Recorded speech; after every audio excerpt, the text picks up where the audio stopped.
अपने वेबसाइट की आर्टिकल में इंटरनल लिंकिंग और एक्सटर्नल लिंकिंग ये दोनों कैसे करें ताकि गूगल मेरे हमारे वेबसाइट पे आए और पूरा अगर क्रॉल करना स्टार्ट करे तो पूरा का पूरा पेज इंडेक्स कर जाए। ठीक है। और एक्सटर्नल लिंकिंग किस तरह से करना है ताकि जो गूगल को भी ये लगे कि हाँ ये जो साइट है वो अथॉरिटी वाली वेबसाइट्स को लिंक कर रही है, तो मतलब ये साइट भी अच्छी साइट है और इसको फिर रैंक करे। ठीक है। तो एक्चुअली जो प्रॉपर एसईओ होता है हमारे वेबसाइट का उसमें इंटरनल लिंकिंग और एक्सटर्नल लिंकिंग ये दोनों काफी इंपॉर्टेंट फैक्टर होते हैं। गूगल इन चीजों को चेक करता है कि आपने अपने वेबसाइट में इंटरनल लिंकिंग और एक्सटर्नल लिंकिंग कितने अच्छे से की है। और हमारे वेबसाइट का रैंकिंग जो होता है, हमारा जो सारा पेज होता है, पेज की इंडेक्सिंग जो होती है हमारे वेबसाइट की, वो इंटरनल लिंकिंग पर डिपेंड करती है। गूगल आपके एक पेज पर आता है और वहां से क्रॉल करके वापस चला जाता है। जब आपको गूगल को उस पेज में लिंक मिलते हैं तो वो फिर क्या करता है, उस लिंक पे होते हुए दूसरे पेज पे चला जाता है, फिर उसको क्रॉल करता है, फिर तीसरे पेज पे जाता है अगर वहां पे भी लिंक है। तो इस तरह से हमें क्या करना होता है कि अपने सारे पेज को पूरा इंटरलिंक करना होता है एक दूसरे, जो भी पुराने पोस्ट्स हैं उसमें अपने नए पोस्ट का लिंक डाल करके या न्यू पोस्ट में पुराने पोस्ट का लिंक डाल करके। तो फ्रेंड्स इस वीडियो में मैं इंटरनल लिंकिंग और एक्सटर्नल लिंकिंग दोनों के बारे में मैं बहुत ही अच्छे से डीप में बताने वाला हूं, तो आप इस वीडियो को पूरा देखिएगा ध्यान से। उससे पहले अगर आप इस चैनल पे नए हैं तो इस चैनल को सब्सक्राइब कर लीजिए और बेल आइकन प्रेस कर लीजिए ताकि आने वाले वीडियोस की नोटिफिकेशन मिलती रहे। तो फ्रेंड्स चलिए वीडियो को स्टार्ट कर लेते हैं। उसके लिए मैं सबसे पहले आपको अपनी वेबसाइट पे ले चलता हूं और मैं दिखाता हूं कि मैंने इंटरनल लिंकिंग कैसे की है और एक्सटर्नल लिंकिंग कैसे की है। तो यहाँ देखिए मैं सबसे पहले आपको अपनी वर्डप्रेस के वेबसाइट पे ले चलता हूँ। ये मेरा वर्डप्रेस का वेबसाइट है oliveMind.com। तो यहाँ पर आप देख सकते हैं ये मेरा होम पेज है। तो इस होम पेज पर एक ये इतने बहुत सारे आर्टिकल हैं।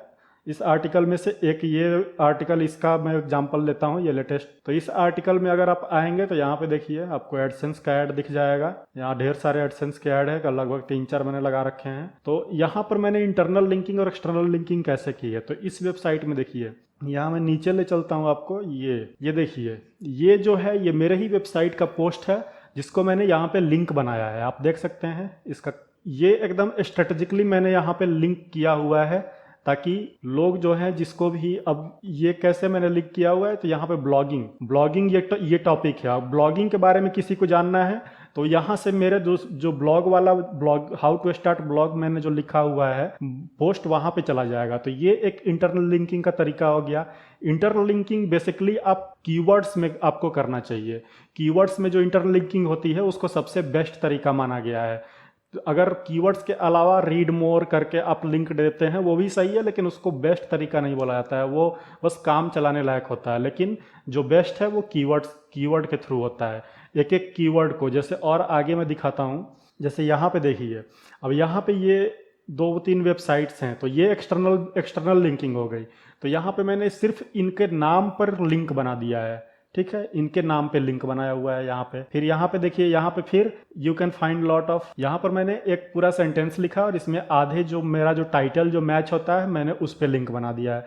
तो इस तरह से लिंकिंग जो होती है वो काफ़ी आपको स्ट्रेटेजिकली और काफ़ी स्मार्टली करनी होती है ताकि आपको, जैसे कोई भी वर्ड है, जैसे मान लीजिए वेबसाइट, यहाँ वर्ड है और वेबसाइट के बारे में आपने एक पहले से आर्टिकल लिख रखा है, तो उस आर्टिकल का जो लिंक है वो आप सिर्फ ये वेबसाइट के जो टेक्स्ट है इसके नीचे लगा दोगे, बस। ये इस तरह से लिंकिंग की जाती है। ये इंटरनल लिंकिंग होती है। और एक्सटर्नल लिंकिंग भी सेम तरीका है, इंटरनल लिंकिंग भी सेम तरीका है। दूसरा मैं अपने ब्लॉगर का दिखाता हूँ। ब्लॉगर में भी आप सेम तरीका यूज करेंगे। ब्लॉगर में भी आपको क्या करना है, इसी तरह से लिंकिंग करनी है और इस लिंकिंग को ब्लॉगर में भी आपको सेम तरीके से करना है। अब जैसे मेरी जो वेबसाइट है वो सारी वेबसाइट है, तो यहाँ पे मैंने लिंकिंग कैसे की हुई है ये देखिए। यहाँ पे क्या है, ये व्हाट्सएप पे मैंने लिंक लगाया हुआ है विकीपीडिया का। यहाँ पे अगर आप नीचे में देखेंगे, अगर आप इसको क्लिक करेंगे तो सीधे ये आपको विकीपीडिया पे लेके जाएगा। यहाँ पे मैंने विकीपीडिया का जो एक्सटर्नल लिंक है उसको मैंने यहाँ पे लगा दिया है। फिर इंस्टाग्राम और फेसबुक का लिंक लगाया हुआ है। उसके बाद मुझे बीच में कोई भी वर्ड जो है वो नहीं मिला जिसपे कि मैं लिखा हूँ पहले से या फिर मैंने लिंक लगा सकता हूँ।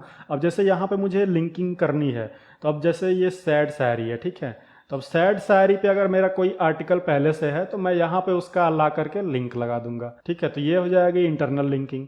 एक्सटर्नल लिंकिंग, अब एक्सटर्नल लिंकिंग क्या है, जैसे ये दूसरा वेबसाइट है, ये विकीपीडिया का वेबसाइट है, जो मेरा जो आर्टिकल है उसके लिए रेलिवेंट है, तो उसको क्या करना है, यहाँ से बस इसका लिंक उठाना है और फिर आपको ले आकर के यहाँ पे सेम तरीके से लगा देना है। मैं तो अभी बताता हूँ कि आपको कैसे लिंक लगाना है। यहाँ पे मैं एक और तरीका आपको बताता हूँ। अब जैसे कि आपका कोई हिंदी वेबसाइट है जिसमें कि आपको वर्ड्स नहीं मिल रहे हैं कि कैसे लगाना है, तो यहाँ पर देखिए मैं इस तरह से भी इसको लगा देता हूँ। कभी कभी क्या है कि पूरे आर्टिकल का जो है टाइटल लिख देता हूँ और उसके नीचे फिर मैं लिंक लगा देता हूँ। ठीक, तो इस तरह से आपको इंटरनल लिंकिंग और एक्सटर्नल लिंकिंग करनी होती है। अब इसको करने के लिए मैं आपको ब्लॉगर के डैशबोर्ड पे ले जाता हूँ और यहाँ पे एक पोस्ट को मैंने एडिट कर लिया है।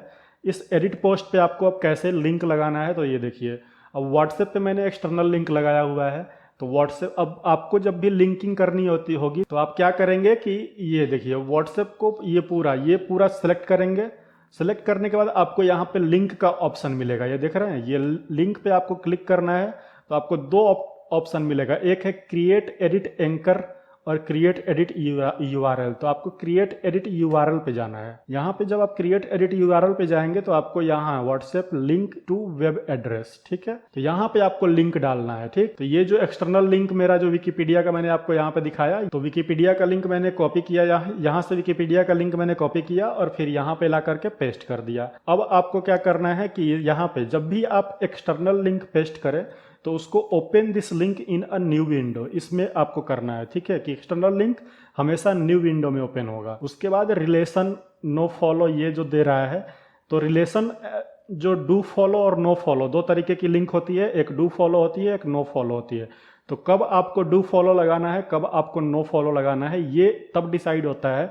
जैसे कि अगर आपका कोई भी रेलिवेंट आर्टिकल है और वो काफ़ी रेलिवेंट आर्टिकल है और जो वेबसाइट है उसकी अथॉरिटी काफ़ी ज़्यादा है, तो वैसे वेबसाइट्स को आप डू फॉलो लिंक दोगे। ठीक है, सिर्फ आपने जो है वो सोर्स के तौर पे आपने बस लिंक दे दिया है, लेकिन आप नहीं चाहते हो कि गूगल जो है वो आपके वेबसाइट के थ्रू उसके वेबसाइट पे जाए, तो वहाँ पे आपको नो फॉलो लगाना होता है। खासकर जो लिंक होती है, उस कौन सी लिंक को नो फॉलो लगाना होता है वो है अफिलिएट लिंक्स, प्रमोशन लिंक्स, इस तरह के लिंक्स अगर आप यूज़ करते हो अपने आर्टिकल में तो इसको नो फॉलो करना होता है। ठीक है, फिलहाल और अपनी जो इंटरनल लिंकिंग होती है, जितनी भी इंटरनल लिंकिंग होती है वो डू फॉलो में होती है, नो फॉलो में नहीं होती है। तो जो भी इंटरनल लिंक आप कब लगाओगे वहाँ पे नो फॉलो कभी नहीं डालोगे। एक्सटर्नल लिंक के लिए सिर्फ डू फॉलो नो फॉलो होता है। वो भी डिपेंड करता है कि आप किसको लिंक में आप किसको डू फॉलो बनाना चाहते हो, किसको नो फॉलो। इसका सीधा तरीका है कि जिसकी अथॉरिटी ज़्यादा होती है उसको डू फॉलो देंगे, जिसकी अथॉरिटी नहीं है या उसको नो फॉलो देंगे। ठीक है, तो ये आपको समझ में आ गया। अब इस तरह से आपको ओके करने के बाद यहाँ पे आपका लिंक बन जाएगा। उसी तरह से जब इंटरनल लिंकिंग जो करनी है, तो इंटरनल लिंकिंग के लिए आपको क्या करना है, कोई भी वर्ड है, जैसे मान लीजिए ये 2 लाइन सैड स्टेटस वर्ड है, यहाँ पे आपको पूरे वर्ड को सेलेक्ट करना है, ये लिंक पे जाना है। तो यहाँ पर क्रिएट एडिट यूआरएल, इस पे क्लिक करना है। क्लिक करने के बाद ये देखिए यूआरएल टू लिंक, यहाँ पे लिंक डालने का ऑप्शन आ रहा है। आप जाओगे, जैसे अब मैं क्या एग्जाम्पल के लिए ये देखिए इस लिंक को कॉपी करूंगा, जो अपना आपका आर्टिकल होगा उसको ओपन करोगे, उसका लिंक कॉपी करोगे, कॉपी करके यहाँ पर आना है और इसको पेस्ट कर देना है। जो इंटरनल लिंकिंग होगी उसको आपके ऊपर है, न्यू विंडो में ओपन करना चाहते हो तो कर सकते हो, या आप सेम विंडो में, मैं सेम विंडो रखता हूँ इसलिए यहाँ पे कोई भी जो बॉक्स है उसको सेलेक्ट नहीं करूंगा और डू फॉलो रहेगा लिंक तो उसको फिर ओके कर दूंगा। तो इस तरह से जो होगी वो यहाँ पे लिंक बन जाएगी। उसी तरह से मैंने इसको किया। तो ब्लॉगर में आपको इस तरह से इंटरनल लिंक और एक्सटर्नल लिंक बनाना है। आप जितना चाहें उतना एक्सटर्नल लिंक, लगभग 100 लिंक्स जो हैं आप अपने पोस्ट में डाल सकते हैं एक बार में, लेकिन कोशिश करें कि 10-20 लिंक से ज़्यादा न डालें। ठीक है, बहुत ज़्यादा कोशिश करें कि 5 to 10 लिंक्स ही आपके ब्लॉग में होना चाहिए, उससे ज़्यादा नहीं होना चाहिए। और वो भी 5 to 10 लिंक्स में मैक्सिमम लिंक्स इंटरनल लिंकिंग होनी चाहिए, बाकी एक्सटर्नल 1-2-3 जो होता है वो एक्सटर्नल लिंकिंग में 2 या 3 लिंक डाल सकते हैं, वो भी बहुत ज़्यादा ज़रूरी हो तब। ज़्यादातर इंटरनल लिंकिंग होनी चाहिए। इंटरनल लिंकिंग पे ही आपका डिपेंड करता है कि आपका जो ब्लॉग है वो इंडेक्स होगा, आपका जो हर एक पेज है वो इंडेक्स होगा कि नहीं। अब ये क्यों ऐसा होता है तो मैं आपको बता दूं कि अब जैसे कि गूगल आपको इस पेज पे आया तो गूगल सबसे पहले क्या करेगा, ये सारे पेज ऑलरेडी इंडेक्स होंगे, उसको गूगल क्रॉल नहीं करेगा, या यहाँ पे आपके पोस्ट का लिंक नहीं मिलेगा। ये आपका जो हेडर है इसको आपने ब्लॉक करके रखा हुआ है, तो यहाँ से तो आपको गूगल लिंक एक्सेस करेगा नहीं। तो फिर गूगल क्या करेगा, पोस्ट पे आएगा। अब पोस्ट पर जब आएगा तो पूरे पोस्ट को क्रॉल करेगा, और अगर एक भी लिंक नहीं मिलेगा इस पूरे पोस्ट में तो वो क्या करेगा, वापस चला जाएगा। तो इसीलिए आपको क्या करना है है कि लिंक डालना है। तो लिंक जब डालते हैं तो क्या करता है, जैसे मान लीजिए गूगल यहाँ पे आया और यहाँ पे डू फॉलो लिंक है। गूगल नो फॉलो लिंक को क्रॉल कभी नहीं करता है, सिर्फ डू फॉलो लिंक को क्रॉल करता है। ठीक है, तो आपको सिर्फ अपना इंटरनल लिंकिंग हमेशा डू फॉलो में रखना है। तो यहाँ पर आएगा, देखेगा व्हाट्सएप, तो जाएगा देखेगा किसका वेबसाइट है, विकिपीडिया का है, तो इसको लगेगा हाँ अथॉरिटी वेबसाइट है। तो यहाँ से इसी तरह से इस तीनों लिंक पे जाएगा, फिर इसको क्रॉल करके नीचे आएगा। तो जब नीचे आएगा तो यहाँ पर सबसे नीचे आएगा, तो यहाँ पे आप इसको 4 लिंक मिलेंगे, ये चारों इंटरनल लिंक है। तो अभी ये एक एक करके सारे लिंक पर जाएगा और वहां पे क्रॉल करेगा। तो अब क्या हुआ कि एक पेज पर आया, लेकिन ये मेरे सारे अगले 4 पेज पे और चला गया। तो अब मेरा अब क्या होगा कि तो मेरा ये जो चारों पोस्ट है वो इस पोस्ट के साथ जो है वो इंडेक्स हो जाएगा। फिर दूसरा कोई नया पोस्ट लिखूंगा तो इन सब का लिंक जो है वहां पे डाल दूंगा और उसका लिंक यहाँ पे डाल दूंगा। तो किसी भी एक पेज पे अगर गूगल क्रॉल करने आया तो वो क्या करेगा, मेरे पूरे वेबसाइट पे क्रॉल कर जाएगा इन लिंक के वजह से। इसीलिए आपको इंटरनल लिंकिंग करनी जरूरी होती है। बहुत सारा क्वेश्चन मुझे टेलीग्राम चैनल पे आते रहता है कि सर हमारा जो वेबसाइट है वो इंडेक्स नहीं हो रहा है, इतने दिनों से मैंने लगा रखा है कभी इंडेक्स नहीं हो रहा, इतना पोस्ट है। मैं चेक करता हूँ सबकी वेबसाइट, बहुत सारे वेबसाइट को मैंने रिव्यू किया है, तो वहाँ पर मुझे पता चला है कि आप लोग इंटरनल लिंकिंग प्रॉपरली नहीं करते हो। इंटरनल लिंकिंग आपके वेबसाइट में रहता ही नहीं है, इसीलिए जो गूगल है वो आपकी पोस्ट को इंडेक्स नहीं करता है। तो आई होप कि इस वीडियो से आपको ये समझ में आ गया होगा कि आपको कैसे इंटरनल लिंकिंग करनी है और किस तरह से एक्सटर्नल लिंकिंग करनी है। यहाँ पे मैंने आपको वर्डप्रेस का भी एग्जांपल दिखा दिया, क्योंकि वर्डप्रेस के लिए भी सेम तरीका होता है। वहाँ उसकी एडिटर में भी वही होता है कि आपको लिंक पर जा करके वहाँ पर आपको सेलेक्ट करना होता है, तो वहाँ पे लिंक डालने का ऑप्शन आता है। और डू फॉलो नो फॉलो जो है वो बैकएंड में जा करके बनाते हैं। जैसे कि मैं आपको यहाँ पे, चलिए आपको मैं दिखा ही देता हूँ। ये मेरा डैशबोर्ड है, यहाँ पे मैं पोस्ट्स पर आया, ये मेरा वर्डप्रेस का आर्टिकल है। और इस वर्डप्रेस में आपको किस तरह से इंटरनल लिंकिंग करनी है, तो ये देखिए यहाँ पर मैं आपको बता रहा था, ये यहाँ पे मैंने लिंक बनाया है। तो लिंक बनाने के लिए आपको क्या करना है, तो सिर्फ इस पूरे टेक्स्ट को सिलेक्ट करना है।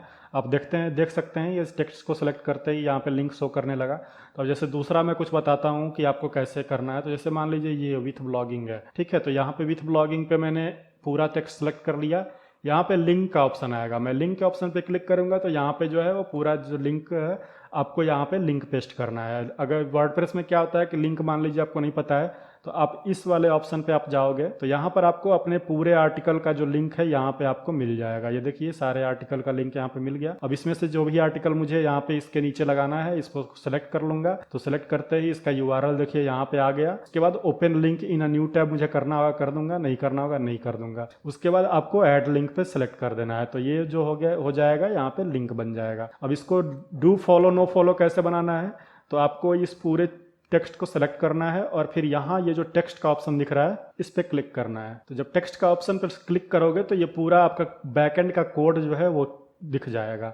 अब जब बैकएंड का कोड दिख जाएगा तो यहाँ देखिए ये जो एंकर टेक्स्ट वाला ये जो है, यहाँ पर हमें जो है एक कोड लगाना होता है। वो कोड जो होता है वो क्या होता है, REL रिलेशन इक्वल टू यहाँ पे सिंगल कॉमे में नो फॉलो, ये कोड हम लगाते हैं। तो ये कोड लगाते ही क्या होता है कि हमारा जो लिंक है वो नो फॉलो बन जाता है। ठीक है, वर्डप्रेस में इस तरह से आपको नो फॉलो डू फॉलो बनाना होता है। और एक्सटर्नल लिंकिंग का भी सेम प्रोसेस है। तो इसी तरह से आपको समझ में आ गया होगा कि वर्डप्रेस में कैसे करना है और ब्लॉगर में कैसे करना है। और लिंकिंग करने का सबसे बेस्ट तरीका मैंने आपको बताया कि टेक्स्ट पे लिंकिंग ज़्यादा करें। जैसे इस तरह से जो टेक्स्ट पे मैंने किया हुआ है, ज़्यादातर लिंकिंग टेक्स्ट पे ही करें, पूरा का पूरा टाइटल लिख के या ऐसा लिंकिंग ना करें। अगर कीवर्ड आपने यूज़ किया हुआ है अपने ब्लॉग में तो कीवर्ड पे ज़्यादा से ज़्यादा लिंकिंग करें, अगर उसके रिगार्डिंग आपने ब्लॉग पहले से लिख रखा है तो आई होप कि ये वीडियो आपको समझ में आ गई होगी और आपको किस तरह से इंटरनल लिंकिंग करनी है ये भी समझ में आ गया होगा, एक्सटर्नल लिंकिंग भी समझ में आ गया होगा। अगर आपको कोई भी प्रॉब्लम होती है तो आप मेरे टेलीग्राम चैनल पे आकर के वहाँ पे आप मुझसे डायरेक्टली कांटेक्ट कर सकते हैं। वहाँ पर जो भी क्वेश्चन होगा उसका मैं सॉल्यूशन आपको प्रोवाइड करा दूंगा। आज के लिए इतना ही, मिलते हैं अपने नेक्स्ट वीडियो में, तब तक के लिए बाय बाय, टेक केयर।